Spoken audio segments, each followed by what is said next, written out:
There's a special kind of loneliness that comes when your own children stop calling. At 60, Rick Delaney knew that emptiness well, and some days, the silence in his house felt like it might swallow him whole. Looking for any distraction, he went to a storage auction and won a unit for $100. Inside sat nothing but an old rusted vault covered in decades of dust and cobwebs. Most people would have walked away disappointed, but when Rick finally managed to crack it open, what he found inside wasn't just valuable, it was connected to his late father, a man he barely knew. The discovery would pull him into a mystery bigger than himself. Could this forgotten vault give him the second chance he'd been searching for? Before we jump back in, tell us where you're tuning in from, and if this story touches you, make sure you're subscribed, because tomorrow I've saved something extra special for you. Rick Delaney's house sat at the end of Maple Street in Cedar Falls, a quiet Midwest town where everyone knew their neighbors and the pace of life moved with the changing seasons.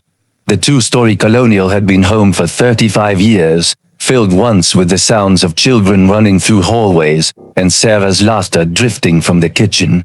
Now it held only silence and memories that grew heavier with each passing day. The morning routine had become a ritual of avoidance.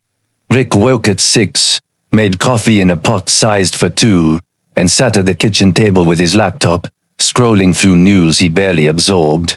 The chair across from him remained empty, though sometimes he still set out a second mug before remembering.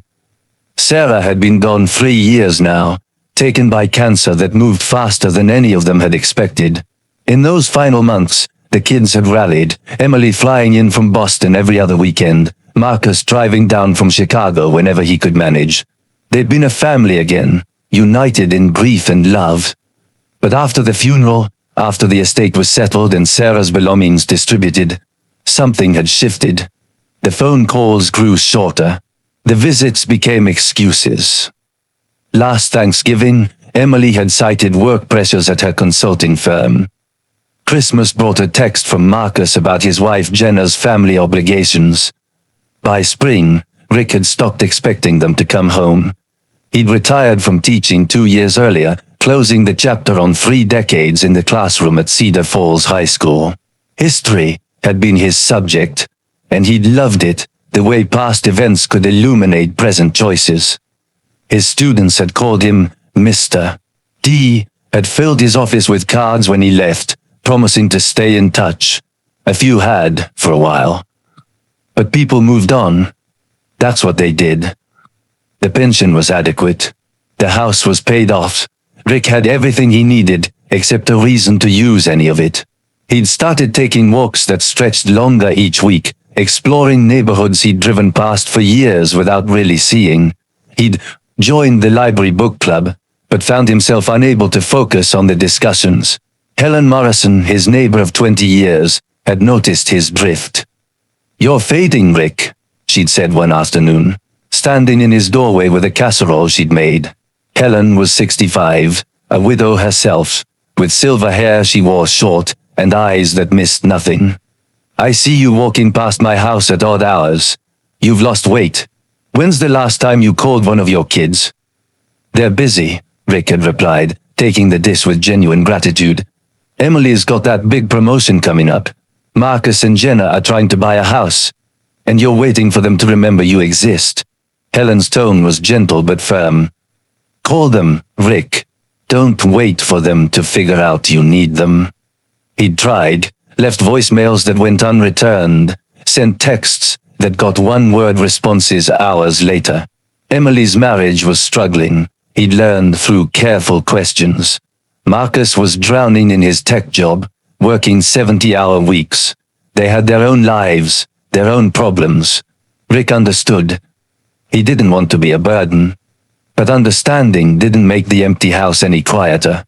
On his bedside table sat a photograph from 1975, one of the few Rick had of his father. Thomas Delaney stood in front of their old house, wearing casual clothes and an expression Rick had spent decades trying to decode. Not quite a smile. Not quite stern. Distant, like he was looking past the camera to something only he could see. Rick had been 10 when that photo was taken, still young enough to worship his father without understanding him. Thomas had died when Rick was 19, a heart attack at 52. They'd never been close. Thomas worked long hours at what he'd vaguely described as communications work for the army, traveled frequently, and seemed most comfortable in silence. Rick had learned not to ask questions, sensing somehow that his father preferred the distance between them. After Thomas died, Rick's mother had quietly packed away his belongings, never speaking much about the man she'd married. She'd passed away 15 years ago, taking whatever secrets she'd kept with her. Rick had promised himself he'd be different with his own children. He'd coached their soccer teams, attended every school play, made breakfast on Saturday mornings. He'd been present in all the ways his father hadn't been. And yet here he was, alone in a house too big for one person, wondering where he'd gone wrong. The storage auction had been an accident, if anything in life truly was. Rick had been scrolling through local event listings on a Wednesday afternoon, looking for anything to fill the approaching weekend. A community theater production, a farmer's market, an estate sale, and then, public storage auction, Millbrook facility, Saturday 10 a.m. He'd never been to an auction before, had only seen them on those reality shows Sarah used to watch, where people bid on abandoned units hoping to find treasure among the trash. It seemed like something to do, somewhere to be that wasn't the empty house or another aimless walk through town. Saturday morning arrived with clear skies and temperatures mild for September. Rick drove the 30 miles to Millbrook, a neighboring town he'd passed through countless times but never really explored. The storage facility sat on the industrial edge of town, rows of orange metal units behind a chain-link fence. About 20 people had gathered near the office, a mix of regulars with calculating eyes and curious amateurs like himself. The auctioneer was a barrel-chested man named Don, who ran through the rules quickly. Units were sold as is, contents unknown, payment in cash immediately after winning bid. They'd have 48 hours to clear out their purchase, no refunds, no complaints. They moved through 5 units, before Don led them to number 347. He cut the lock with bolt cutters, and rolled up the door with a metallic screech. Rick peered inside with the others. The unit was small, maybe 8 by 10 feet. And unlike the others, which had been crammed with furniture and boxes, this one looked nearly empty. Lot 347, Don announced. Let's start the bidding at $50. Silence. Rick could see why. There appeared to be nothing inside except what looked like a large metal cabinet or safe against the back wall, covered in rust and cobwebs. No boxes, no furniture, no promise of hidden valuables. $50, Don repeated. Come on, folks. That safe alone is worth something for scrap. Rick raised his hand, more from pity for the auctioneer than any real interest. 50, Don pointed at him. 50 to the gentleman. Do I hear 60? More silence. The other bidders had already moved toward the next unit, writing this one off as worthless. Going once, Don said without enthusiasm. Going twice, sold for $50 to bidder 73. Rick blinked. He'd won. Then Don added, plus $50 buyer's premium. That's 100 total. An hour later, Rick stood alone in front of Unit 347, keys in hand, staring at his purchase. In the morning light, the safe looked even less promising. Rust covered most of its surface. Cobwebs draped across it like abandoned curtains. It stood about 4 feet tall and 3 feet wide, bolted to the concrete floor with heavy hardware that had been there so long it seemed part of the foundation. He stepped closer, running his hand over the cold metal. The front featured a dial lock, the kind you'd see in old movies, tarnished but intact. No identifying marks, no manufacturer's label visible under the decay. Rick tried the handle experimentally. Locked solid. Most people would have walked away, cut their losses, maybe called a scrap dealer to haul the thing away. But Rick pulled out his phone and took a photograph. Then another from a different angle. He wasn't sure why. Maybe it was the teacher in him, always curious about history, about stories locked away in forgotten places. Or maybe it was simpler than that. Maybe it was just something to do. He locked the unit and drove home, the image of that rusted safe occupying his thoughts. That evening, he printed the photos and spread them on his dining room table, studying them like he used to study historical documents with his students. There was something about it, something that whispered of importance beneath the layers of neglect. Helen knocked on his door at 7, carrying another casserole. "Did you go to that auction?" she asked, spotting the photos immediately. "I did," Rick admitted. "Won a unit. There's a safe inside." Helen leaned over the table, examining the images. "Looks old. Military maybe? See those hinges? That's government-grade hardware." "You think so? My late husband worked in procurement for the county. I've seen enough government surplus to recognize it." She straightened, giving him a thoughtful look. "What are you going to do with it?" "I don't know yet," Rick said. "Try to open it, I suppose." "Be careful," Helen cautioned. "Old safes can be tricky.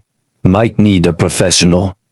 After she left, Rick sat alone with the photos, feeling something he hadn't felt in months. Curiosity, purpose, a small flame of interest in what tomorrow might bring. He opened his laptop and searched for information about opening old safes, about vintage locks and forgotten combinations. Hours passed without him noticing.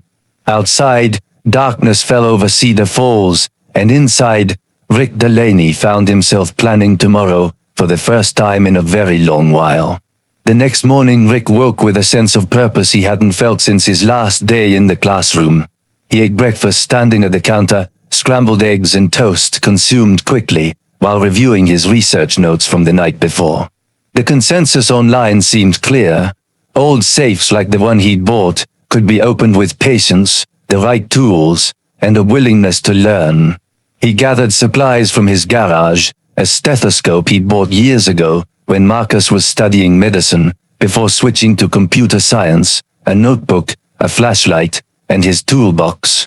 By 9 o'clock, he was back at the Millbrook storage facility, parking in front of Unit 347, with the determination of a man embarking on an expedition. The September sun warmed his back as he rolled up the metal door. The safe sat waiting, exactly as he'd left it, looking no more promising in daylight than it had the day before. Rick dragged a folding chair from his trunk and positioned it in front of the safe, settling in like a student preparing for a long study session. First, he cleaned. Using rags and spray cleaner, he wiped away decades of dust and cobwebs, revealing more of the metal beneath. The rust was superficial in most places, he discovered. Under the decay, the safe appeared structurally sound. The dial turned smoothly when he tested it, which seemed like a good sign. He placed the stethoscope against the metal door and began to turn the dial slowly, listening for the clicks and catches that might indicate the correct numbers. It was painstaking work, requiring focus and patience. Hours slipped past. His back ached from hunching forward, his fingers cramped from the careful manipulation of the dial. But Rick didn't mind. For the first time in months, his mind wasn't circling through painful memories or imagining conversations with children who didn't call. He was present, engaged, working towards something tangible. At noon, he broke for lunch, eating a sandwich in his car, while reading more articles on his phone about safe manipulation. The technique was called manipulation, he learned, a method that relied on feeling and hearing the lock's internal mechanisms. Some safes could be opened this way in hours. Others took days, or proved impossible without drilling. He returned to his chair, to the dial and the stethoscope, to the slow process of elimination. Late afternoon brought the first real breakthrough, a distinct click at what he thought might be the third number in the combination. He marked it carefully in his notebook, felt a surge of encouragement, and kept working. By 5 o'clock, his enthusiasm had waned. The other numbers refused to reveal themselves. He locked the unit and drove home, frustrated but not defeated. Teaching had taught him that complex problems rarely yielded to a single session of work. Tomorrow he'd try again. That evening, Marcus called. Rick nearly dropped his phone in surprise. "Hey, Dad," Marcus said, his voice carrying the distracted tone of someone multitasking. "Just checking in. How are you doing?" "I'm good," Rick replied, trying not to sound too eager. "Really good, actually. How are you? How's Jenna?" "Busy. Work is insane right now. We're launching a new product next month." "Background noise," suggested Marcus was calling from the office. "Jenna says hi. Tell her I say hello." Rick hesitated, then decided to share. "I went to a storage auction yesterday, won a unit with an old safe in it. I've been trying to open it." "A safe?" Marcus sounded marginally more interested. "Is there anything in it?" "I don't know yet. Haven't gotten it open. But it's been interesting. Trying to figure it out." "Well, good luck with that. Listen, Dad, I've got to jump into a meeting, but I wanted to call. It's been too long." Rick agreed, though the conversation had barely lasted 3 minutes. "Call anytime, Marcus. I'm always here." "Will do. Take care." The line went dead. Rick set the phone down, feeling the familiar mix of gratitude for the call and disappointment at its brevity. But at least Marcus had reached out. That was something. He spent the evening researching more, printing out diagrams of safe mechanisms, making notes about different approaches he might try. When he finally went to bed past midnight, his mind was full of tumblers and lock combinations rather than loneliness. The pattern continued for 3 more days. Rick would arrive at the storage unit each morning, work through the afternoon, return home to research and plan. He grew more skilled at manipulating the dial, more attuned to the subtle sounds and resistances that indicated progress. The safe became less of an obstacle and more of a puzzle he was learning to solve. Helen checked on him each evening, amused by his newfound obsession.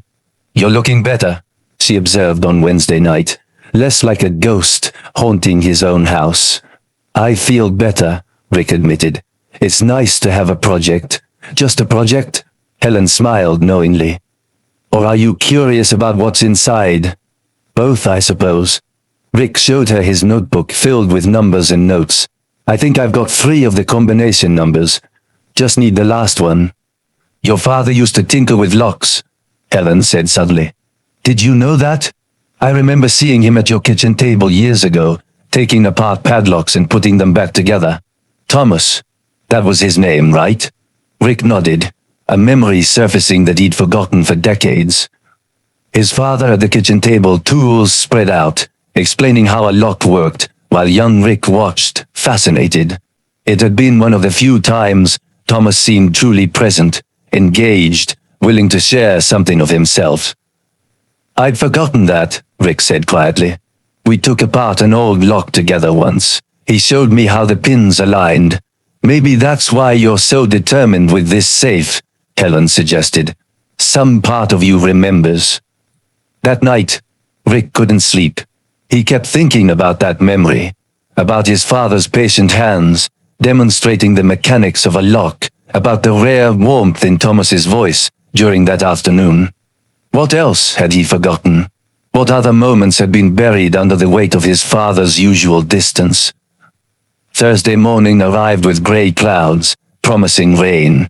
Rick almost stayed home, but something pulled him back to Millbrook, back to Unit 347, and the safe that had consumed his week. He worked with renewed focus, the memory of his father guiding his hands as he manipulated the dial. At 2:30 in the afternoon, with rain beginning to patter on the metal roof of the storage facility, Rick heard it. A final definitive click. His heart pounded as he carefully turned the handle. It moved. The heavy door swung open with a groan of metal that had been sealed for decades. Rick sat back, his hands trembling, and reached for his flashlight. The beam cut through the darkness inside the safe, revealing stacks of documents, old photographs, metal boxes, all carefully preserved and waiting. Rick's breath caught as he pulled out the first item, a file folder, manila, and aged but intact. Stamped across the front in faded red ink were the words, "Project Sentinel." Classified. Below that, written in a hand he recognized from birthday cards, and the occasional note, Thomas Delaney, vienas tūkstantis devyni šimtai, šešiasdešimt aštuoni vienas tūkstantis devyni šimtai, septyniasdešimt tris. His father's name, his father's handwriting, his father's secrets, locked away and forgotten until this moment. Rick sat in the folding chair, folder in his lap, rain falling harder outside. He opened it with careful hands and began to read about a man he thought he'd known, discovering he'd known nothing at all.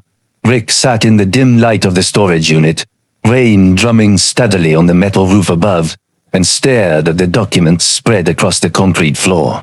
The Project Sentinel folder contained personnel files, technical diagrams, correspondence on official letterhead, and photographs that seemed to document a life his father had never mentioned. He picked up the first item carefully, a military ID badge, encased in plastic, yellowed with age but still legible.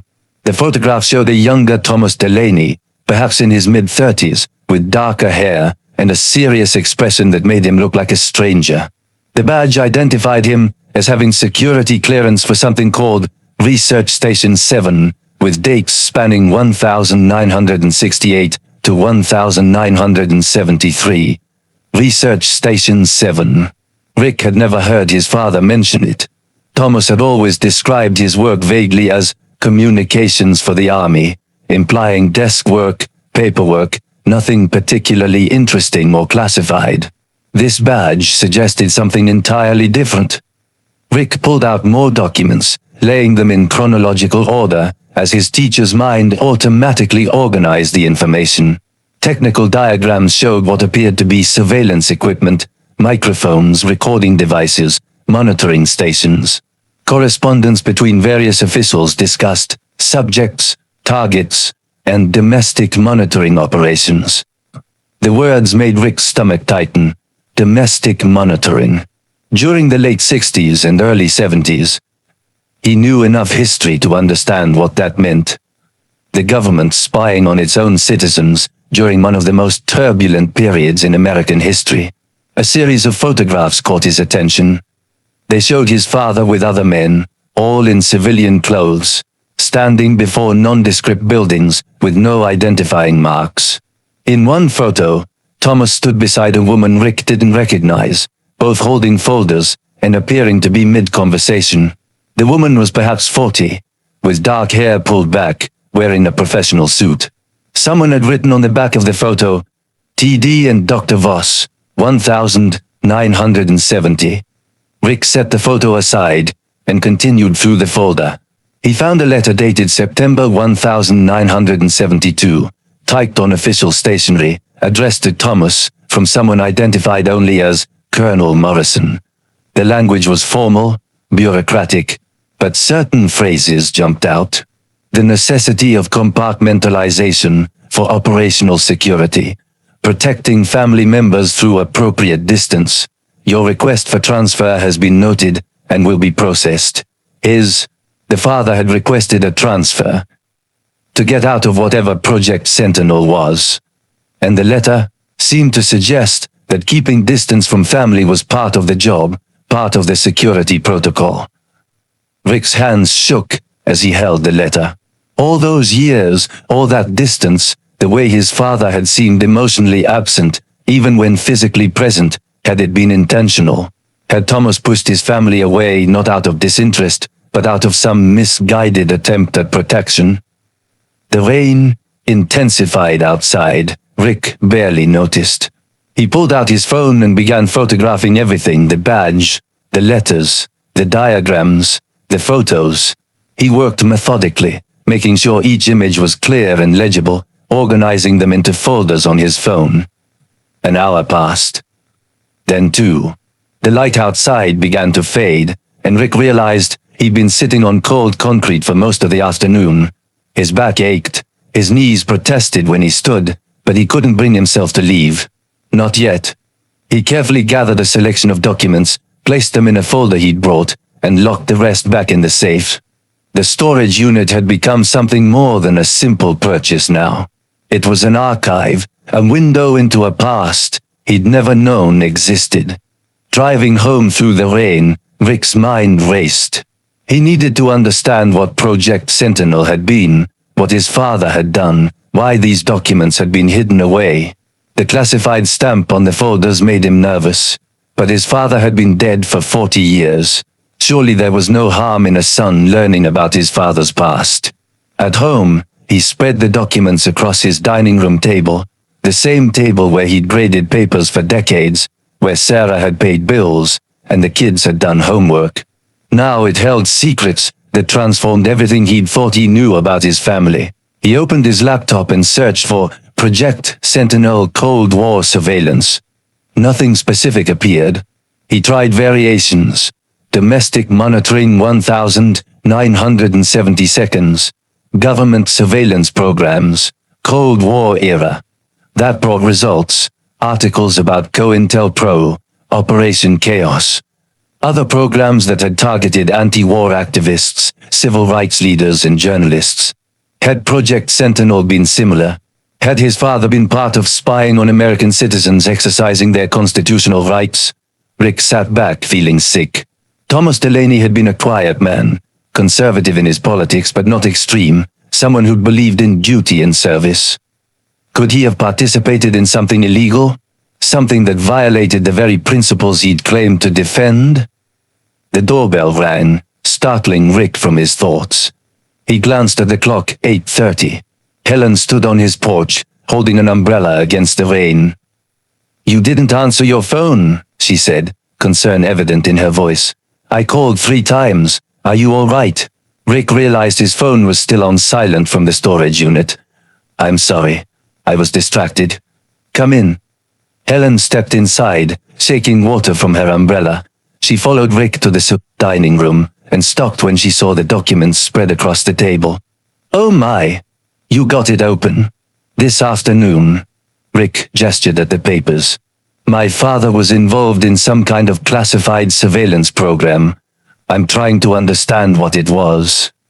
Helen moved closer, examining the documents without touching them. Her expression grew serious as she read. "Rick, these are marked classified. Are you sure you should have them?" "They're about my father. They were in a storage unit I legally purchased." Even as he said it, Rick heard the defensiveness in his own voice. "That may not matter to the government." Helen looked at him with genuine worry. "If these documents are still classified, possessing them could be illegal. You need to be careful. My father's been dead for 40 years. This is ancient history.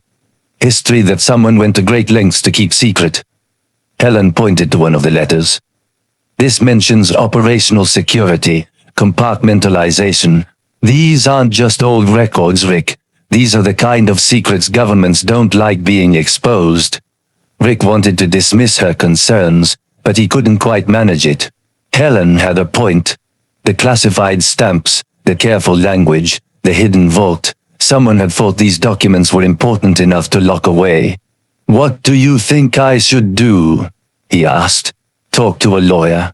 Or at least be very careful about who you tell." Helen touched his shoulder gently.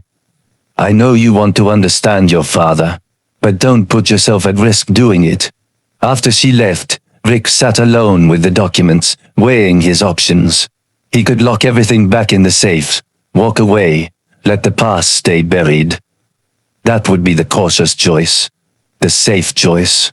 But he thought about his father's face in that old photograph, about the distance that had defined their relationship, about dying without ever really knowing the man who'd raised him. He thought about Emily and Marcus, about the silences growing between them, about patterns repeating across generations. No, he wouldn't walk away. Not yet. Rick found a journal entry tucked between 2 folders, handwritten on lined paper that had yellowed with age.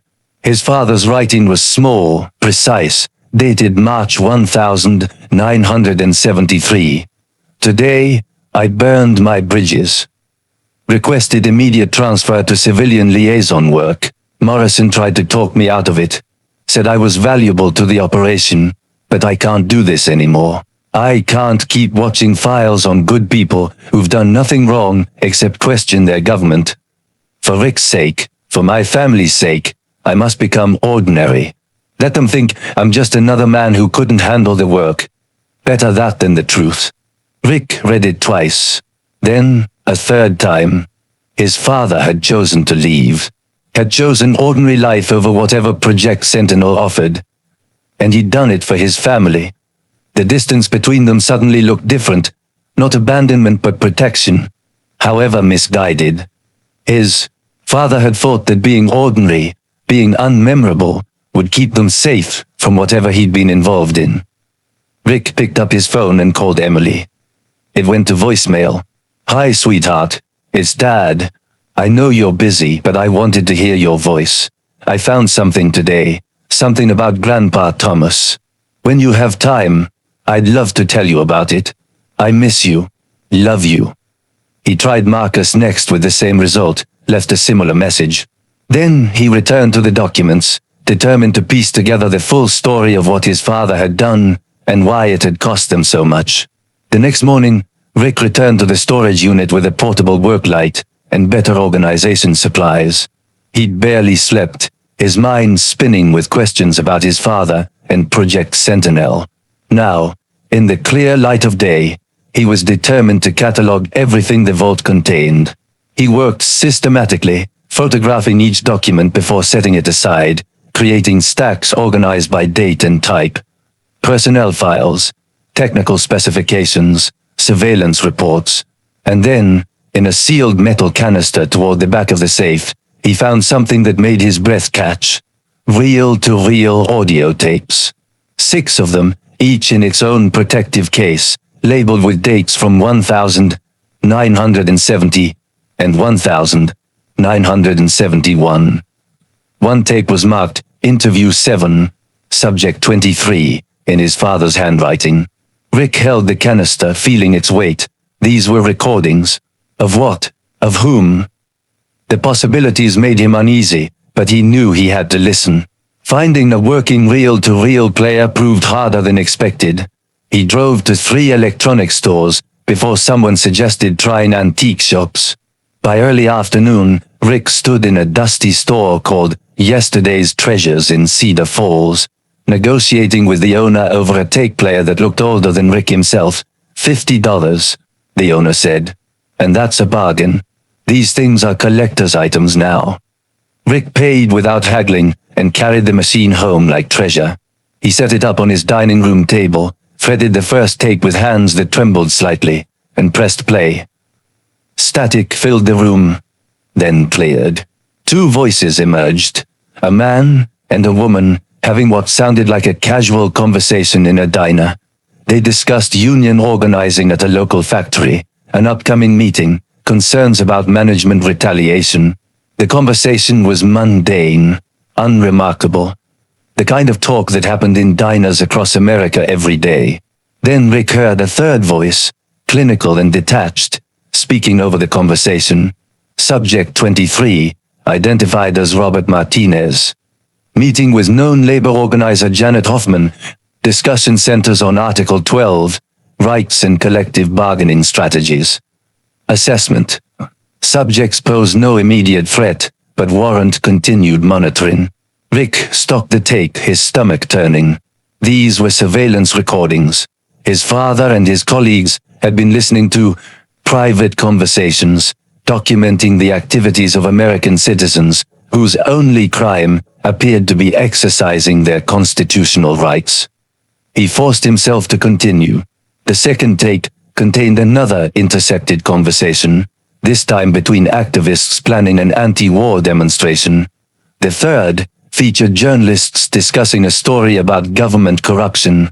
Each recording was accompanied by the same cold, analytical voiceover, categorizing and assessing people who had done nothing illegal.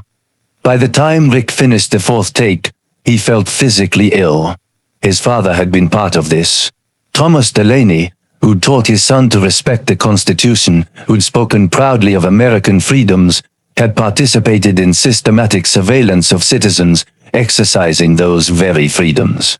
But then Rick found something else. Tucked between the tape canisters were handwritten notes, pages of them, in his father's precise script. They appeared to be analysis of the recordings, but the tone was different from the voiceovers. Subject 23, Robert Martinez. One note read, factory worker, father of 3, trying to improve conditions for his fellow employees. No criminal record, no extremist connections, no justification for surveillance. This is not intelligence work. This is harassment. Another note, dated several months later, listen to 3 more recordings today. Anti-war protesters planning peaceful demonstration. Journalists investigating legitimate government misconduct. Civil rights workers organizing voter registration. These people have done nothing wrong. This is not what I signed up for. This is not protecting America. This is betraying what America is supposed to be. Rick sat back, relief washing through him. His father had questioned it, had seen the moral bankruptcy of what he was doing. The notes documented a growing crisis of conscience that aligned with the journal entry Rick had found the day before. He continued searching through the safe's contents and discovered correspondence between his father and other team members. Several letters expressed similar doubts. One name appeared repeatedly, Dr. Eleanor Voss.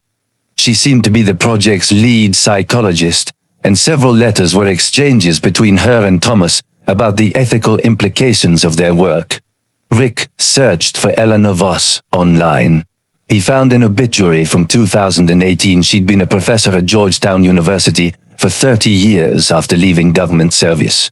The obituary mentioned her work in intelligence ethics and her advocacy for transparency in government operations. A deeper search revealed that Dr. Voss had written a memoir in 2005 titled Conscience and Classification: My Years in Intelligence. The book was out of print, available only through rare book dealers at premium prices. Rick ordered a used copy without hesitation, paying for expedited shipping. While he waited for the book to arrive, he continued cataloging the vault's contents. He created a timeline of his father's involvement in Project Tessitino, tracking the progression from enthusiastic recruit in 1968 to disillusioned operative requesting transfer in 1973. The documents painted a picture of a man caught between duty and morality, between following orders and following his conscience. Marcus called late that evening. Rick answered on the first ring. "Hey Dad, got your message." Marcus sounded tired but engaged. "What's this about, Grandpa?" Rick gave a carefully edited version, the storage unit, the safe, discovering that Thomas had worked on classified government projects during the Cold War. He didn't mention the surveillance tapes or the ethical concerns. Not yet. Not over the phone. "That's pretty cool," Marcus said, and Rick could hear genuine interest in his son's voice. Grandpa always seemed so ordinary. It's weird to think he had this whole secret life. "That's exactly how I feel," Rick admitted. "Like I'm meeting him for the first time." "Listen, Dad." Marcus paused. "Jenna and I were talking. We haven't been great about staying in touch. That's on us. Not you. I'd like to come visit next weekend if you're free. Actually see some of this stuff you found." Rick's throat tightened with emotion. "I'd love that, Marcus. Really love it." "Great. I'll text you when we're on the road." Another pause. "And Dad? I'm glad you found this. You sound different." "Better." After they hung up, Rick sat in the quiet house, feeling something he hadn't felt in months. Hope that his son wanted to reconnect. Hope that this mystery might bridge the distance between them. Hope that understanding his father's choices might help him make better choices with his own children. The next day, Eleanor Voss's memoir arrived. Rick spent the afternoon reading it, fascinated by her careful, measured account of working in intelligence during the Cold War. She wrote about the tension between security and liberty, about operations that crossed ethical lines, about operatives who struggled with what they were asked to do. One chapter, titled Resistors from Within, discussed colleagues who documented abuses and tried to change the system from inside. She never named names, but Rick recognized the descriptions. One passage in particular stood out. "A colleague once came to me with evidence of constitutional violations within our program. He'd been archiving everything. every illegal surveillance operation, every targeting of innocent Americans. He wanted to go to Congress to expose what we were doing. I advised caution, knowing the personal cost of whistleblowing. But he was determined. Someone has to stop this, he told me. Someone has to choose what's right over what's easy. I never learned what became of his documentation, but I always admired his courage. Rick stared at the page, conviction growing. His father hadn't just documented abuses, he'd planned to expose them. The vault wasn't just an insurance policy. It was evidence, carefully preserved, meant to prove what Project Sentinel had really been. He found Eleanor Voss's daughter listed in the obituary, Catherine Voss Chen, a civil rights attorney in Washington, D.C.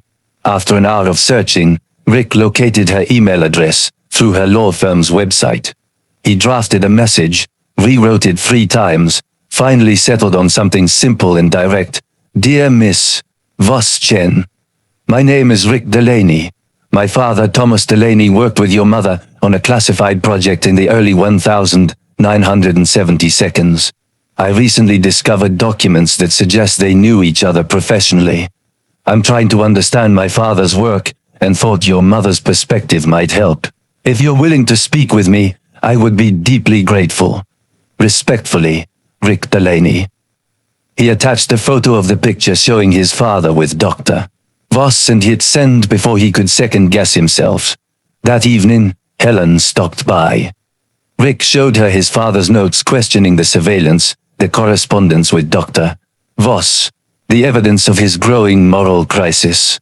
Your father was a good man in a bad situation, Helen said gently. That's harder than being a bad man or a good man in a good situation. He had to choose. And he chose to leave, Rick said. Chose us over the work. He did, Helen smiled. Maybe that's the real story here. Not what he did, but what he refused to keep doing. Rick nodded, feeling the weight of his father's choices settling on his shoulders. Thomas had made sacrifices Rick was only beginning to understand. And now, Rick had to decide what to do with the legacy his father had left behind. Catherine Voss Chen responded within 24 hours. Her email was professional but warm, expressing surprise and interest in Rick's discovery. She suggested a phone call, and by that evening, Rick found himself talking to a woman who might hold answers he desperately needed. My mother mentioned Thomas several times over the years, Catherine said, her voice measured and thoughtful. She never gave me details. She took her security clearances seriously, even decades later. But I got the sense he was someone she respected, someone who'd stood up when others hadn't. Rick described the documents he'd found, the surveillance tapes, his father's notes questioning the operations. Catherine listened without interrupting, and Rick could hear her taking notes on the other end of the line. That aligns with what my mother hinted at, she said when he finished. She carried guilt about that program until she died. In her final years, she talked about good men trapped in a bad system, about operators who'd tried to resist from within. Did she keep any records? Rick asked. Anything that might help me understand what Project Sentinel really was? Catherine was quiet for a moment. She donated her papers to Georgetown University's archive. They're under seal until 2030, per her instructions. But, as her next of kin, I have access. Another pause. I'd be willing to share them with you. My mother believed in transparency about government overreach. I think she'd want someone to know the full story. They arranged to meet in Washington, D.C. the following week. Rick hung up feeling energized, more purposeful than he'd felt in years. He told Helen about the conversation, about the planned trip. Be careful, Helen cautioned, but she smiled as she said it. And I'm glad you're doing this. You needed something to believe in again. Saturday arrived, and with it, Marcus and his wife Jenna. Rick watched from the window as they pulled into the driveway, his heart full with an emotion he couldn't quite name. When was the last time his son had visited? 8 months? Longer? The reunion was awkward at first, the kind of stilted conversation that happens when people who love each other have let too much time pass. But Jenna's warmth helped ease the tension. She asked about the house, about the changes Rick had made since Sarah died, about the garden that had once been Sarah's pride. The roses are struggling, Rick admitted. I'm not much of a gardener. We'll help you with them before we leave, Jenna promised. Sarah would want them taken care of. After lunch, Rick took them to the storage unit. Marcus's eyes widened when he saw the vault, now standing open, its contents neatly organized in boxes Rick had brought from home. This is incredible, Dad, Marcus said, kneeling to examine the documents. All of this was just sitting here. For decades, apparently. Rick handed him the Project Sentinel folder. Your grandfather was part of something big, something controversial. Marcus read through the files, with the focused attention he usually reserved for code. Jenna looked over his shoulder, occasionally asking questions that showed she was following along. When Marcus found the coded roster, a list of operatives using code names, he pulled out his phone. This is fascinating, he said, photographing the pages. Look at this. They used a substitution cipher for the names. I bet I could decode this with some pattern analysis. Rick felt a surge of pride watching his son work, the way Marcus's analytical mind engaged with the puzzle. They spent the afternoon going through documents together, father and son connected by a mystery that spanned generations. Why do you think Grandpa kept all this? Marcus asked, as they locked up the unit. Insurance, maybe, Rick said. Or evidence. I think he planned to expose what they were doing. That evening, over dinner at Rick's house, they talked about Thomas Marcus's grandfather, a man he'd never known. Rick shared stories he hadn't told in years, about the quiet man his father had been, about the distance that had defined their relationship. I always thought he just didn't care much, Rick admitted. Now I'm realizing he kept his distance on purpose. He thought it would protect us. Marcus set down his fork, his expression serious. Dad, I need to tell you something. Jenna and I were trying to have a baby. We have been for a while now. Rick's breath caught. Marcus, that's wonderful.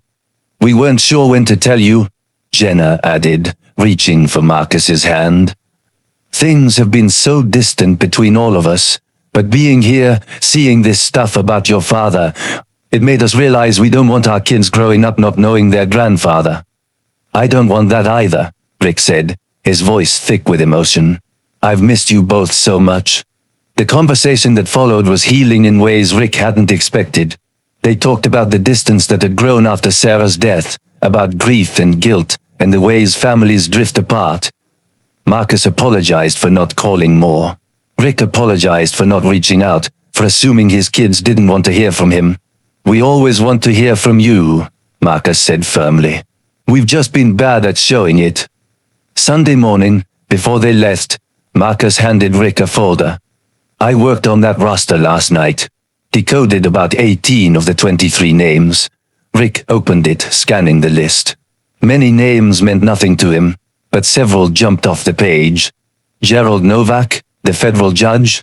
Same one, Marcus confirmed. And Patricia Simmons, she was deputy director of the CIA in the 90s. There's also Raymond Birch. He runs one of the biggest defense contracting firms in the country now. Rick stared at the list, feeling the weight of what it represented. These weren't just historical figures. These were people with current power and influence, people who might not want their involvement in Project Sentinel exposed. Dad, Marcus said carefully, if you're thinking about going public with this, you need to be careful. These people have resources, connections. They could make things difficult. I know. Rick folded the decoded roster carefully. But your grandfather risked everything to document this. Don't I owe it to him to finish what he started? Marcus hugged him before leaving, a real embrace that lasted longer than the brief, obligatory hugs of recent years. Just promise me you'll be smart about it. Talk to a lawyer. Don't do anything rash. After they drove away, Rick stood in the driveway, watching until their car disappeared from view. The house felt less empty than it had in months, filled now with the warmth of family reconnecting. He went inside and pulled out his father's letter, the one written in 1989, a year before Thomas died. Rick had read it so many times he could recite passages from memory, but he needed to read it again to understand what his father would want him to do now. One line stood out, as it always did. I hope you never find this. But if you do, know that every moment I pushed you away, I was protecting the person I loved most. Forgive me if you can. Rick traced the words with his finger. His father had sacrificed connection to provide protection, had lived with loneliness to keep his family safe. The weight of that sacrifice pressed on Rick's chest. The times were different now. His father had been dead for 40 years. The Cold War had ended. Surely the danger had passed. Surely the truth could finally be told. Rick opened his laptop and began drafting an email to Catherine, confirming their meeting in Washington. He attached several key documents, encrypted them using Marcus's instructions, and sent them with a note. I think my father was planning to become a whistleblower. I think that's what this vault really is.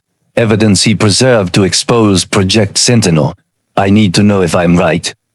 He pressed send and sat back, feeling the first stirrings of fear mixed with his determination. Marcus was right. Going public with this information could bring consequences. But staying silent felt like betraying everything his father had stood for. That night, Rick dreamed of his father. In the dream, Thomas sat at the kitchen table, taking apart a lock while young Rick watched. But when Thomas looked up, his expression wasn't distant. He was smiling, and his eyes were full of pride. You found it, Dream Thomas said. Now, you have to decide what to do with it. That's the hard part, son. That's always the hard part. Rick woke with sunlight streaming through his bedroom window, and Catherine's response waiting in his inbox. I've reviewed the documents you sent. We need to talk in person. I can meet you this Wednesday in D.C. What you've found is more significant than you realize. Wednesday morning found Rick on a train to Washington, D.C., a briefcase full of documents resting on his lap.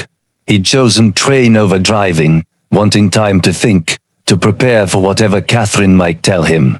The landscape rolled past his window fields, giving way to suburbs, to the sprawl of the capital. Catherine had suggested meeting at a cafe near Georgetown University, somewhere quiet, where they could talk. Rick arrived early, ordered coffee he didn't drink, and waited with the nervous energy of a student before an important exam. She arrived exactly on time, a poised woman in her mid-50s, with her mother's intelligent eyes and a firm handshake. They settled into a corner booth, and Catherine wasted no time. Tell me everything, she said, from the beginning. Rick walked her through the storage auction, opening the safe, his growing understanding of what his father had been involved in. He showed her the documents he'd brought, the personnel files, his father's notes, the correspondence between Thomas and Eleanor Voss. Catherine examined each item carefully, her expression growing more serious as she read. When she reached Thomas's handwritten notes questioning the surveillance operations, she looked up, with something like recognition in her eyes. My mother talked about him, she said quietly. She never used his name, but she told me about an operative who'd come to her with concerns about the Unricide program, who'd started documenting everything, the constitutional violations, the illegal surveillance, the political targeting. Catherine touched the notes gently. This is his handwriting? Yes. That's my father. He was brave, Catherine said. Speaking up in that environment took real courage. The intelligence community doesn't forgive whistleblowers easily. She pulled out her phone and showed Rick photos of documents from her mother's archive. Letters, memos, psychological assessments, all relating to Project Sentinel. One file in particular made Rick's heart race. It was labeled simply, Shepard 7, Thomas Delaney. Shepard 7 was his code name, Catherine explained. My mother kept detailed files on all the operatives she evaluated. Your father's file is remarkable. She scrolled through images of typed reports, quarterly assessments, spanning from 1,969 to 1,999. 973. The early evaluations praised Thomas's competence and reliability, but the later reports showed growing concern. Subject displays increasing moral distress regarding target selection. Rick read aloud from one assessment. Questioning mission parameters. Expressing doubt about constitutional basis for surveillance operations. My mother was documenting his crisis of conscience, Catherine said. Look at this. She showed him a handwritten note, never officially filed, dated March 1972.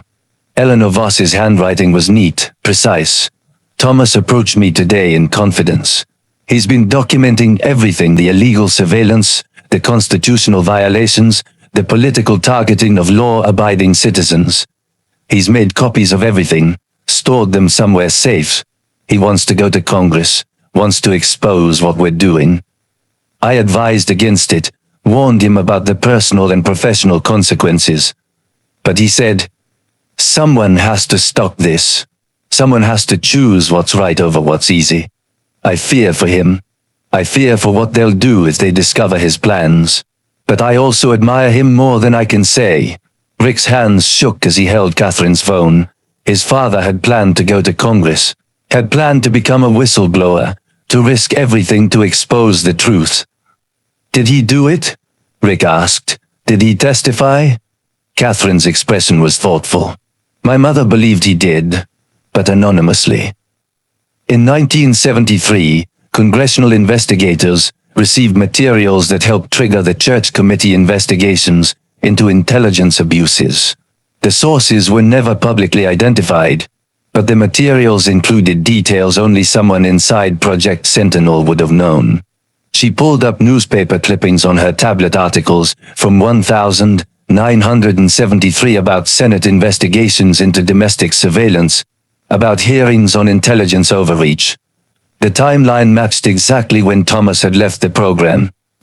Your father wasn't just documenting abuses, Catherine said. He was actively working to stop them. That vault you found wasn't an insurance policy, it was his archive, his evidence that he'd tried to do the right thing. Rick sat back, overwhelmed by the revelation. All those years of distance, of emotional absence, his father had been carrying this burden, protecting his family from the consequences of his choices. There's something else you should know, Catherine said, her tone becoming more cautious. Some of the people on that roster your son decoded, they have serious power now. If this information becomes public, they'll push back hard. Marcus warned me about the same thing. Your son is right to be worried. Catherine leaned forward. But I think you should consider releasing this information. The public deserves to know what was done in their name. My mother believed that. It's why she donated her papers to Georgetown, why she wrote her memoir. Transparency about past abuses helps prevent future ones. But how do we release it safely? Rick asked. I don't want to put my family at risk. We work with journalists who specialize in historical accountability. We go through proper legal channels to declassify what we can. We build a coalition: historians, civil liberties attorneys, former intelligence officials who support transparency. Catherine pulled out a business card. This is a colleague of mine, Diana Flores. She's an attorney who specializes in these kinds of cases. She can help protect you legally while we work toward declassification. Rick took the card, feeling the weight of the decision pressing on him. He thought about his father, about the courage it took to stand up to the entire intelligence apparatus, about the sacrifice Thomas had made, pushing away the people he loved to keep them safe. But times had changed. His father had been dead for 40 years. The Cold War had ended. Surely the statute of limitations, moral if not legal, had run out on punishing people for exposing wrongdoing. I need to think about it, Rick said. Talk to my kids. Make sure they're okay with the risk. Of course. Catherine smiled. But Rick, your father would be proud of you. Just finding this, trying to understand it, willing to consider doing the right thing that takes the same courage he had. They spent another hour going through documents, comparing notes from Thomas and Eleanor. piecing together the full scope of Project Sentinel. It had been larger than Rick imagined, with tentacles reaching into newsrooms, universities, activist organizations across the country. Thousands of Americans had been surveilled without warrants, their private conversations recorded, their lives disrupted, all in the name of national security. On the train home, Rick stared out the window and thought about legacy. His father had left him more than documents. He'd left him a choice, the same choice Thomas had faced in 1972. Stay silent and safe, or speak up and risk the consequences. Rick pulled out his phone and called Emily. She answered after 3 rings, sounding surprised. "Dad, is everything okay?" "I'm on a train back from Washington," Rick said. "I met with someone who knew Grandpa Thomas, who helped me understand what he was involved in." "And?" Emily's voice carried genuine curiosity. "He was a hero, Em, a real one. He stood up to powerful people when it would have been easier to stay silent." Rick paused, emotion tightening his throat. "I'm thinking about following his example, but I wanted to tell you first. Make sure you're okay with it." There was a long silence. Then Emily said, "Dad, I'm coming home. My marriage is over. We're filing for divorce. I need some time to figure out what's next, and I want to do that in Cedar Falls, with you." "Your room is ready," Rick said immediately. "It's always ready." "I'll be there next week." Emily's voice softened. "And Dad, whatever you decide about Grandpa's stuff, I support you. It sounds like he was brave. Maybe it runs in the family."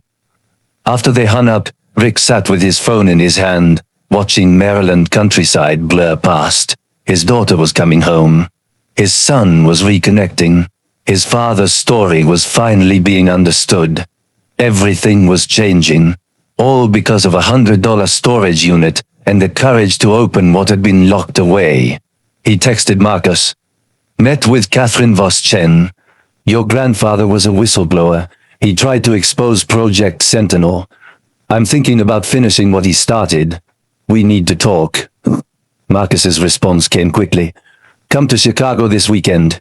Let's figure this out together. Jenna wants to help too. We're family, Dad. We do this as a family." Rick smiled, tears blurring his vision. "Yes. Family. That's what this had always been about, understanding the family that came before, rebuilding the family that remained, protecting the family that might come after." When he arrived home that evening, Helen was waiting on his porch. "Well?" she asked. "How did it go?" "My father was a hero," Rick said simply, "and I think I know what I need to do." Helen studied his face, then nodded. "Then do it. But do it smart. And know that I'm here if you need anything." Rick spent that night organizing documents, making copies, storing everything in multiple secure locations, just as Marcus had taught him. He was preparing for something big, something that would honor his father's memory and maybe, finally, give Thomas Delaney the recognition he deserved. The weekend trip to Chicago gave Rick time to think. Marcus met him at the train station, and they drove through the city to the apartment Marcus and Jenna shared, in a neighborhood filled with young professionals and coffee shops. It felt worlds away from Cedar Falls, but Marcus seemed happy here, rooted in a life he'd built. Over dinner, the 3 of them spread documents across the dining table, the same ritual Rick had performed alone in his own house, now shared with family. Marcus had done more work on the coded roster, cross-referencing names with public records, building profiles of where these former operatives had ended up. "This is bigger than we thought, Dad," Marcus said, pointing to his laptop screen. "Look at this, 5 of them held positions in the intelligence community after Project Sentinel ended. 3 went into private security. 2 became federal judges. And Raymond Birch, who was Cardinal 1, now runs Birch Security Systems. They have contracts worth billions with the Department of Defense." "They all stayed connected to government work," Jenna observed, studying the timeline Marcus had created.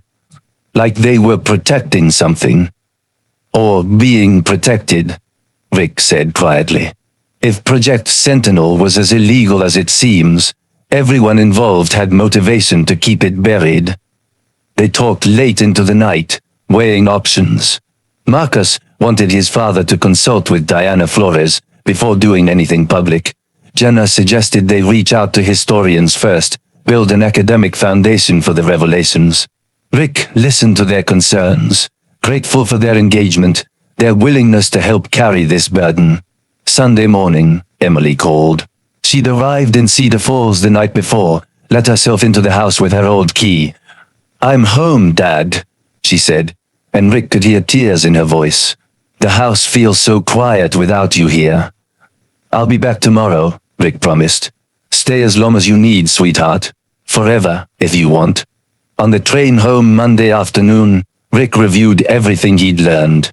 His father had been part of an illegal surveillance program, had documented its abuses, had likely testified to Congress anonymously, and had spent the rest of his life living with the consequences of those choices. The vault had been Thomas's insurance, his proof that he'd tried to do the right thing. But something nagged at Rick, a question he couldn't quite articulate.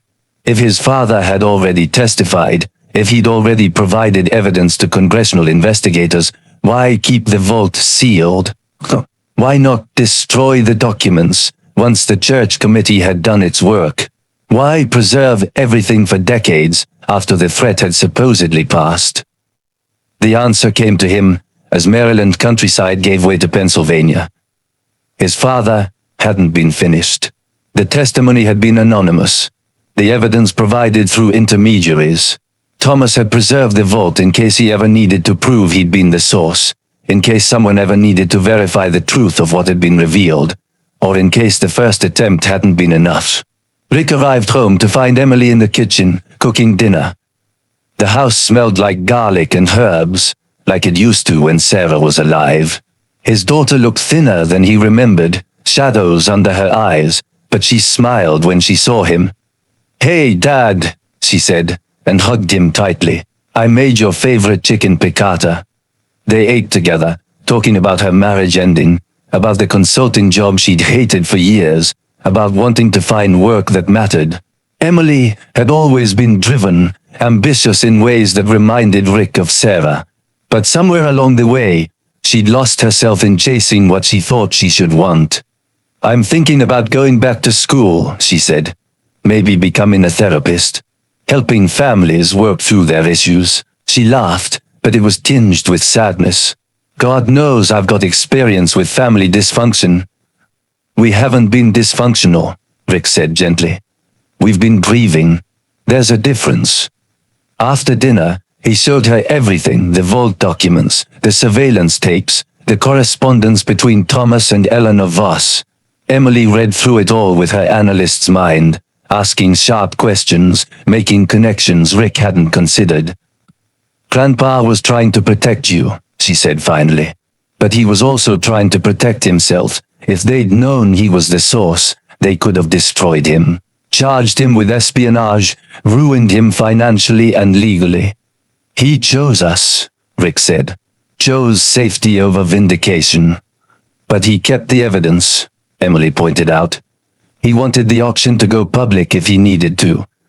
This isn't just a record, Dad. This is a loaded gun he never fired." The metaphor unsettled Rick, but he recognized its accuracy. The vault was leverage, power, protection, all waiting for the right moment or the right person to use it. Tuesday morning brought an email from Catherine with an attachment that changed everything. The subject line read simply, "You need to see this." Rick opened the attachment, a scanned document from Eleanor Voss's archive, dated June 1973. It was a transcript, faded but legible, marked, "Closed Testimony, Senate Select Committee, Witness, Anonymous." Rick's hands shook as he read. The testimony was detailed, damning, comprehensive. It described Project Sentinel's scope, its methods, its targets. It named the officials who'd authorized the program, the legal justifications they'd twisted to make it seem legitimate, the constitutional violations they'd committed in the name of national security. And throughout the document, Rick recognized his father's voice. The careful phrasing, the teacher's instinct to explain complex ideas clearly, the moral clarity that had marked Thomas's private notes. Catherine's email continued. My mother kept this separate from the main archive. She told me once that it was the most important document in her possession, proof that someone had tried to stop Project Sentinel from the inside. She never told me who the witness was, but after seeing your father's documents, I'm certain. This is Thomas Delaney's testimony. He did it, Rick. He stood up and told the truth. Rick sat at his dining table, reading the testimony 3 times, tears streaming down his face. His father had done it, had risked everything to expose the truth. The distance between them, the emotional absence it had all been to protect Rick from the consequences of Thomas's courage. Emily came downstairs, saw her father crying, and sat beside him. Dad, what is it? He showed her the testimony. She read it silently, then looked up with wonder in her eyes. He was a hero. He was, Rick whispered. And I never knew. That afternoon Rick received another email, this one from an address he didn't recognize. No subject line. The message was brief and chilling. Mr. Delaney, we understand you've recently acquired certain materials related to Project Sentinel, a defunct classified program. We appreciate your discretion regarding these materials. However, we feel it's important to discuss the legal implications of possessing documents that may remain subject to classification restrictions. We'd like to arrange a meeting at your earliest convenience to resolve this matter amicably. Please respond within 48 hours. Office of the Inspector General, Department of Defense. Rick stared at the email, his heart pounding. How did they know? The storage facility. Had someone reported the classified markings? Or had he been less careful than he thought, leaving digital traces that had triggered alerts? He forwarded the email to Catherine and Marcus immediately, then called Diana Flores, the attorney Catherine had recommended. Her assistant said she'd call back within the hour. Emily read the email over his shoulder. Dad, this sounds like a threat. I think it is, Rick said quietly. A polite one, but a threat nonetheless. He looked out the window at Maple Street, at the familiar houses and trees, at the ordinary neighborhood where he'd lived for 35 years. Somewhere out there, people were watching. People who didn't want Project Sentinel's secrets exposed. People with power and resources who could make his life very difficult. But Rick thought about his father, standing alone before congressional investigators, telling the truth despite the risks. Thomas had been brave when bravery cost him everything. Could Rick do any less? Diana Flores called back within 30 minutes. Her voice was calm, professional, reassuring. Mr. Delaney, don't respond to that email yet. Don't communicate with them, at all, until we've talked strategy. Can you come to my office tomorrow morning? I'll be there, Rick said. That evening, Helen came by and found Rick and Emily sitting in tense silence at the kitchen table, the threatening email displayed on Rick's laptop. They know, Helen said simply, reading over Rick's shoulder. How? We're not sure, Emily answered. Maybe the storage facility reported the classified markings. Maybe Dad left a digital trail they traced. Or maybe someone's been watching all along, Rick said quietly. Catherine said, some of these former operatives have serious resources. If they've been monitoring for any mentions of Project Sentinel, my searches online could have triggered alerts. Helen sat down heavily. What are you going to do? Meet with a lawyer tomorrow? Figure out our legal position? Rick looked at his daughter. Em, I'm sorry I've pulled you into this. Don't be. Emily's voice was firm. This is family. This is history. This matters. I'm not going anywhere. That night, Rick barely slept. He kept thinking about his father, about the courage it took to testify against powerful people, to risk everything for truth. Thomas had lived the rest of his life looking over his shoulder, keeping his family at arm's length to protect them. Was Rick ready for that kind of sacrifice? Diana Flores' office occupied the top floor of a modern building in downtown Chicago. Rick had driven up early, leaving Emily to hold down the fort in Cedar Falls. Diana herself was a sharp-eyed woman in her 40s, with black hair pulled back in a practical bun, and an air of competence that immediately put Rick at ease. "Tell me everything," she said. And Rick did. He walked her through the storage auction, the vault, the documents, the surveillance tapes, his father's testimony. He showed her the email from the Department of Defense, Catherine's correspondence, Marcus's decoded roster. Diana listened without interrupting, taking notes on a legal pad. When he finished, she sat back and studied him. "Mr. Delaney, you've stumbled into something significant. These documents could rewrite the historical record of Cold War intelligence operations. They could embarrass powerful people and expose government overreach that's never been fully acknowledged." "I know," Rick said. "That's why I want to release them. And that's why the government wants to stop you." Diana tapped her pen against the legal pad. "But here's the thing. You have a strong legal position. You purchased that storage unit legally. The documents were abandoned property. Your father is deceased, so there's no question of you stealing classified materials from a current operative. So I can release them? Legally?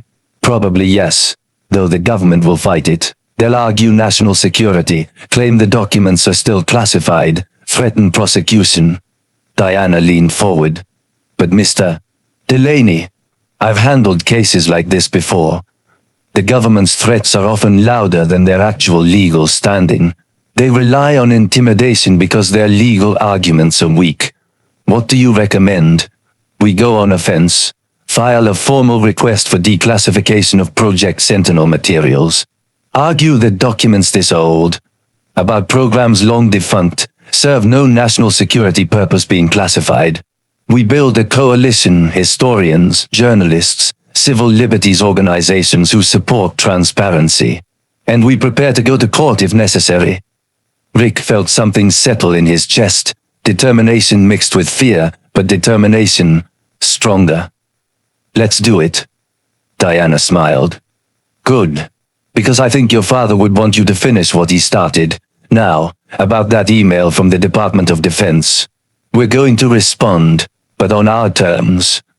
They spent the next 2 hours crafting a response, Diana's legal expertise shaping every word.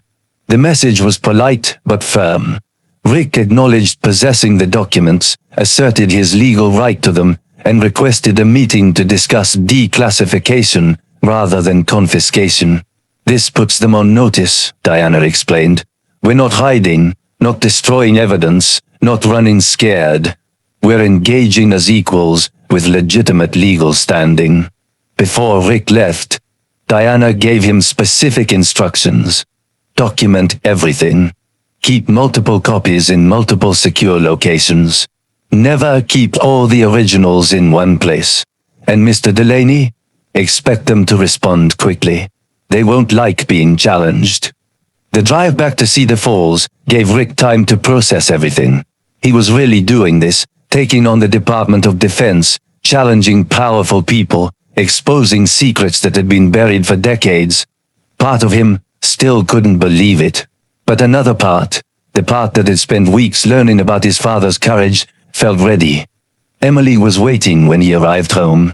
"Well, we're going forward," Rick said. "Diana is filing for declassification. We're building a legal case." Emily hugged him tightly. "I'm proud of you, Dad."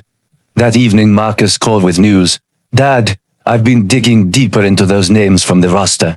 Raymond Birch, the guy who runs Birch Security Systems. His company has been in the news lately. There's an ongoing investigation into their billing practices, allegations they've been overcharging the government for years. Why does that matter? Because exposure of his involvement in Project Sentinel could tank his government contracts. He's got billions of dollars in reasons to keep this quiet." Marcus paused. "And Dad, there's something else. I found a connection between 3 of the former operatives. They all sit on the board of a private security think tank that advises Congress on intelligence matters." Rick felt a chill. They're still connected, still influencing policy. Exactly. These aren't just old men trying to protect their reputations. They're people with current power who might see this exposure as a threat to their ongoing influence. After they hung up, Rick sat in his study, thinking about what Marcus had revealed. This wasn't just about historical truth. It was about current power structures, about people who'd built careers on the foundation of Project Sentinel and didn't want that foundation examined too closely. The next morning, Helen knocked on his door early. She looked worried. "Rick, there's a car parked across the street. It's been there since dawn. 2 men in suits. They're just sitting there, watching your house." Rick went to the window and looked. Sure enough, a dark sedan sat at the curb, 2 figures, visible in the front seats. As he watched, one of them raised a phone, clearly taking pictures. "They're sending a message," Emily said, coming to stand beside him. "They want you to know they're watching." "It's working," Rick admitted. "I'm scared." "Being scared is smart," Emily said. "But Dad, think about Grandpa Thomas. He was scared too, but he did it anyway. That's what courage is." Rick thought about his father, testifying before Congress while knowing his career could end, his freedom could be taken, his family could be hurt. Thomas had been scared too, but he'd done the right thing anyway. "I need to call Diana," Rick said. "And Catherine. We need to accelerate our timeline. If they're already watching, they might be planning to take more aggressive action." The phone rang before he could pick it up. Diana's number flashed on the screen. "Mr. Delaney," she said, without preamble, "the Department of Defense has filed a motion to seize your documents. They're claiming national security concerns. We have a hearing scheduled for next week. We need to prepare, and we need to do it fast." The federal courthouse in Chicago was an imposing building of stone and glass, the kind of architecture designed to remind citizens of the weight of law.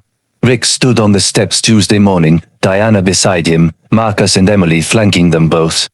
Helen had driven up as well, refusing to let Rick face this alone.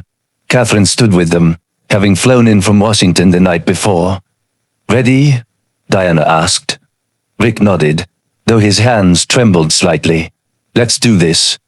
The courtroom was smaller than he'd expected, wood-paneled and formal, with Judge Patricia Morrison presiding from an elevated bench. She was in her 60s, silver-haired with sharp eyes that missed nothing. Rick recognized the name from his research. Morrison had a reputation for fairness, but also for taking national security concerns seriously. The government's attorney was a man named Gerald Strauss, mid-40s, with the confidence of someone who'd never lost a case involving classified materials. He presented the government's argument with practiced ease. "Your Honor, the documents in Mr. Delaney's possession are marked, classified, and remain subject to those restrictions, regardless of how they were acquired. Releasing them poses risks to national security, compromises intelligence methods that may still be in use, and violates federal statutes regarding classified information. We request the court order immediate surrender of all materials to the Department of Defense." Diana stood, and Rick felt a surge of confidence in her presence. "Your Honor, my client legally purchased abandoned property. The previous owner is deceased and has been for 40 years. These documents describe programs that ended in 1973, over 50 years ago. The government has provided no evidence that releasing historical information about defunct programs poses any current security risk. This is about transparency and historical accountability, not national security." Judge Morrison listened, without expression. "Mr. Strauss, can you specify what current national security interests are threatened by these documents?" Strauss shifted. "The documents describe intelligence methods and relationships that 50-year-old methods," Diana interrupted. "Your Honor, the Church Committee exposed similar programs decades ago. The intelligence community has long since adapted. These documents are historical artifacts, nothing more." "They contain names," Strauss countered. "Operatives, whose identities remain classified. Operatives, who are now in their 70s and 80s, many deceased, none currently operational. Diana pulled out a document. We've prepared an analysis showing that every name in these files either is already public through other declassified materials or belongs to someone no longer involved in intelligence work. Judge Morrison held up I'd like to hear from Mr. Delaney himself. Sir, why is releasing these documents important to you? Rick stood, his heart pounding. He hadn't expected to speak, but Diana nodded encouragingly. Your Honor, my father was Thomas Delaney. He was part of Project Sentinel, and he became a whistleblower when he realized the program was violating the constitutional rights of American citizens. He testified before Congress in 1973, anonymously, helping to trigger the Church Committee investigations. But he paid a price for that courage. He spent the rest of his life keeping his family at a distance, believing we'd be safer if we didn't know what he'd done. Rick's voice grew stronger as he continued. I grew up thinking my father was cold, distant, uninterested in his family. It wasn't until I found these documents that I understood he loved us enough to push us away. He protected us by staying silent about his own heroism. Now he's been dead for 40 years, and I think it's time his story was told. Not to embarrass anyone or compromise security, but to honor a man who chose what was right over what was easy. The American people deserve to know that there were operatives like my father who resisted from within, who documented abuses, who tried to stop programs that betrayed our values. The courtroom was silent when Rick finished. Judge Morrison studied him for a long moment. Mr. Strauss, I'm inclined to agree with Miss Flores that these materials are primarily historical. However, I'm troubled by the classified markings. I'm going to order both parties to work with the relevant agencies to determine what portions of these documents can be declassified and what portions, if any, genuinely require continued protection. Your Honor, Strauss began, but Morrison raised her hand. This is not a victory for either side. Mr. Delaney, you will not release these documents publicly until the declassification review is complete. Mr. Strauss, your office will expedite that review and provide clear justification for any continued classification. I want this resolved within 90 days. In the meantime, Mr.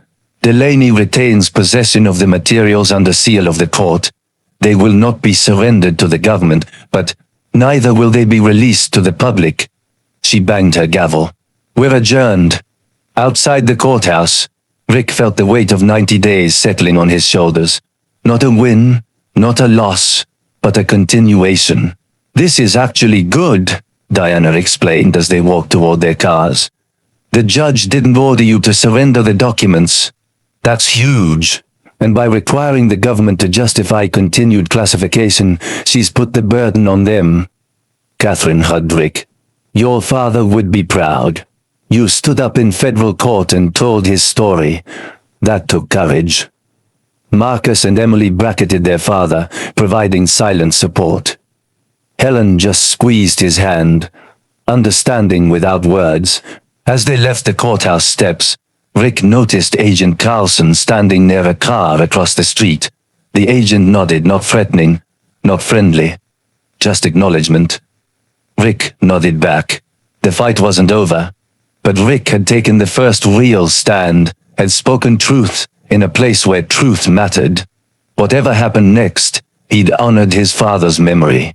And somehow, that felt like enough.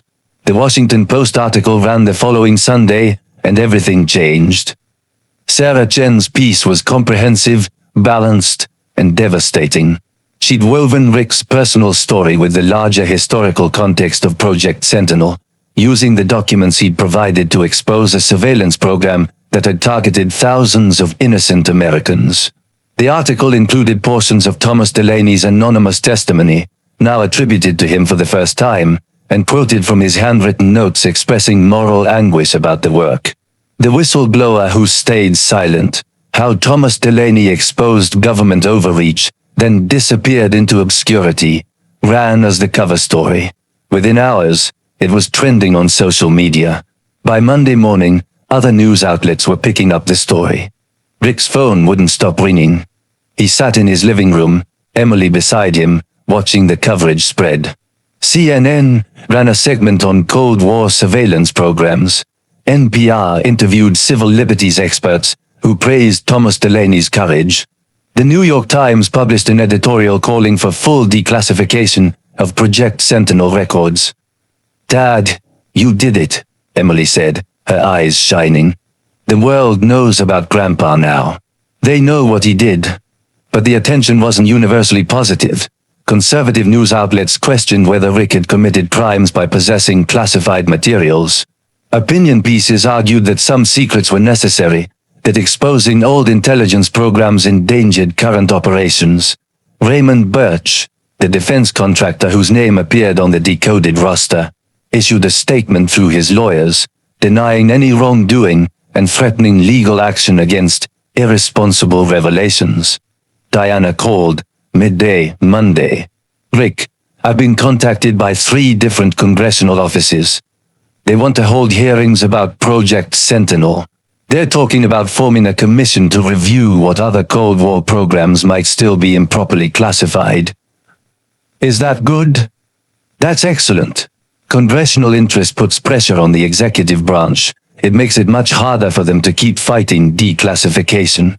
Diana's voice carried barely contained excitement. "You've created momentum, Rick.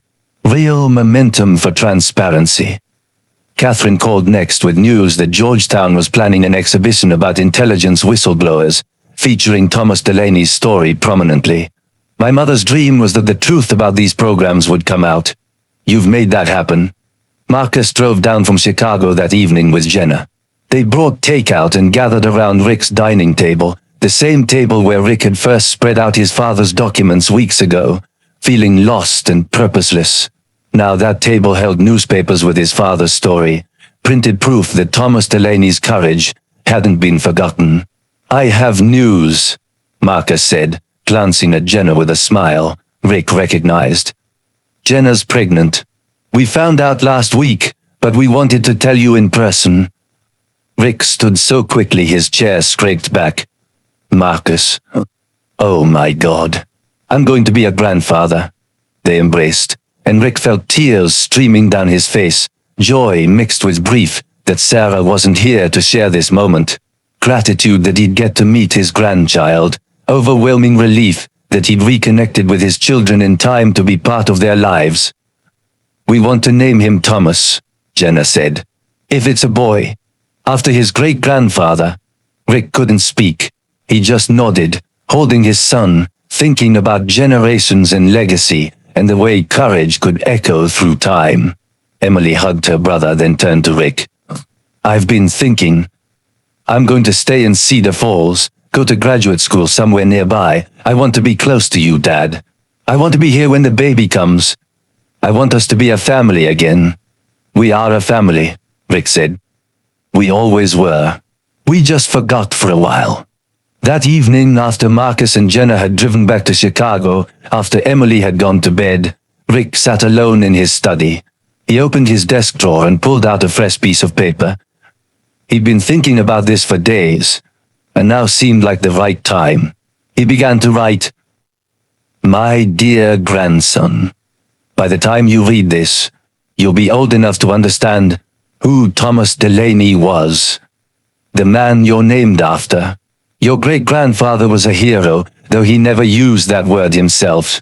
He saw injustice and spoke up, even when silence would have been easier and safer. He paid a price for that courage, living with distance from the people he loved, carrying secrets that weighed on him until he died. But he never regretted doing what was right. I hope I've learned that lesson well enough to pass it on to you. Your great-grandfather taught me that doing the right thing is never easy, but it's always worth it. Be brave, be kind, and when you see something wrong, don't be silent. The world needs people like Thomas Delaney, people like I hope you'll become. With all my love, your grandfather, Rick." He sealed the letter, wrote, "For Thomas" on the envelope, and placed it in his desk.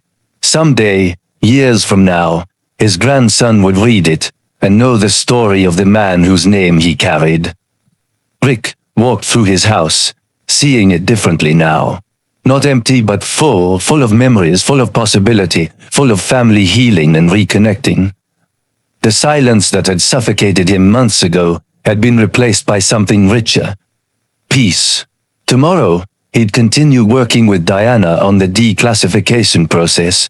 He'd coordinate with Catherine on the Georgetown exhibition. He'd answer journalists' questions, and maybe testify before Congress if they asked. The work of honoring his father's legacy would continue.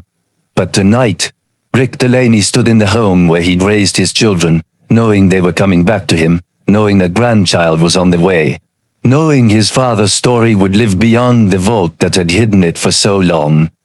He'd found what he'd been searching for in that storage unit.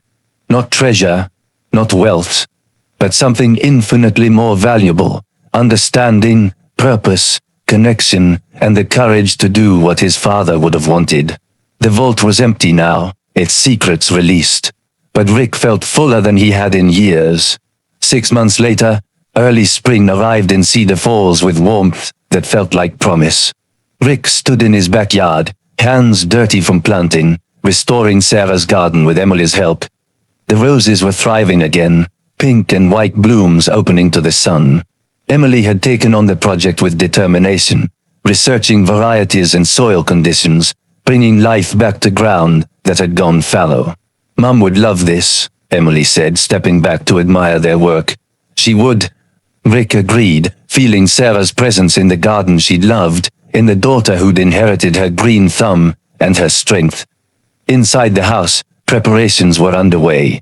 Marcus and Jenna were arriving that afternoon with 3-week-old Thomas James Delaney, making their first trip to Cedar Falls since the baby's birth. Helen had been cooking for days, filling Rick's freezer with casseroles and baked goods. Catherine was flying in from Washington. Even Diana was coming, having become more friend than attorney over the months of working together.